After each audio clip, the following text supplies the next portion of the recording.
Aloha Nui Patriots. It's Shari Raye with the verse of the day, April 28th, and King Ahaz went to Damascus to meet Tiglath-Pileser, king of Assyria, and saw an altar that was at Damascus. And King Ahaz sent to Urijah the priest the fashion of the altar and the pattern of it according to all the workmanship thereof. And Urijah the priest built an altar according to all that King Ahaz had sent from Damascus. So Urijah the priest made it against King Ahaz came from Damascus. 2 Kings 16:10-11. The correct name of King Ahaz, king of Judah, was Jehoahaz, which means the possession of Jehovah. The man was so ungodly that the Spirit of God strikes the Jehovah syllable out of his name, invariably calling him Ahaz, which simply means possession. Such was his life. He was led, influenced, and possessed by anyone or anything except God.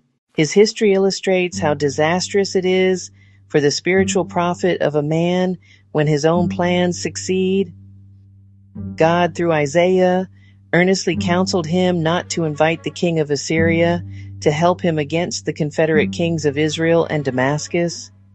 He, however, followed his own counsel and with success, but the ultimate result was ruin. Not only did he worship the golden calf of the kings of Israel, but he introduced the horrible religion of Moloch, the god of fire, the red-hot iron arms of whose image received and burned alive helpless little children, possibly even hundreds.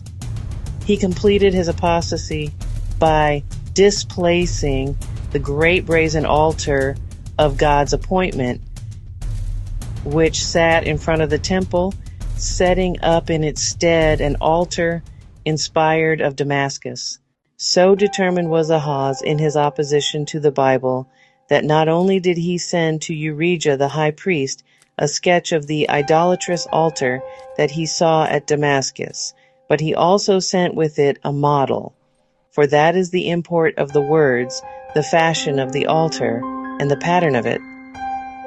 Urijah, the high priest, was just as guilty as Ahaz the king.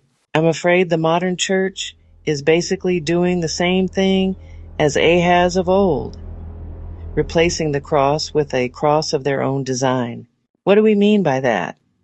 Unless the cross of Christ is totally the object of our faith, this means that we are also building another altar in conjunction with the cross, whether we realize it or not. In fact, this is one of the most devious and crowning sins of the evil one. He would like for believers, so-called, to rid themselves of the cross altogether, which most have done. However, barring that, if they want to cling to some semblance of the cross, he will subtly suggest the substitution of another type of cross, such as the purpose-driven life doctrine, or the government of 12, or the word of faith, etc. All false doctrine starts in some way with a wrong interpretation of the cross, or else denies the cross altogether.